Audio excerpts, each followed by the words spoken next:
With a decision due any day here related to the death of Tony Robinson, News 3 reporter Dave Delozier joins us with how officials here are working to avoid similar problems. Dave. Yeah, Eric and Michelle, community leaders and police have been meeting for months to open a dialogue. In fact, it all started with the rioting in Ferguson, Missouri.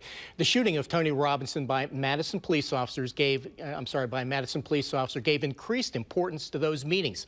For the last month, community leaders and law enforcement have been meeting every week with one goal, and that is to avoid exactly what Baltimore is now seeing. I do know that Baltimore is a very challenging community. From a distance, it is easy to see the similarities and overlook the differences. Both Baltimore and Madison dealing with an officer-involved death of an African-American male. But it is important to see the differences in the incidents, the communities, and to know what leaders in the Madison community have been doing to avoid a similar reaction. We decided about a month ago to meet every Friday. This is a group of African-American leaders from One Black Men, the NAACP, the African-American Council of Churches, with local law enforcement officials, and we're having some very, very tough conversations with them in terms of how we respond and then how we get beyond some of these issues. The district attorney has said he will give 48 hours notice prior to announcing the result of the investigation into Robinson's death.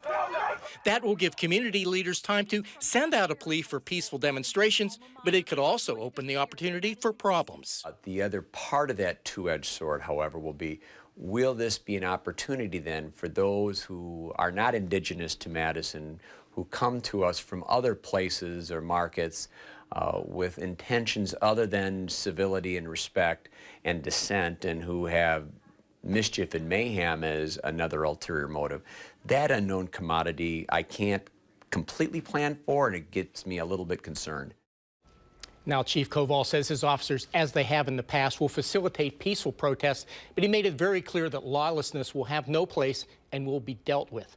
Michael Johnson says community leaders have collected email addresses and social media contacts for young people in the community. And Eric and Michelle, they have every plan to send out messages to those young folks in advance of the announcement calling for peaceful protests. All right. Dave Delozier reporting. Dave, thank you very much.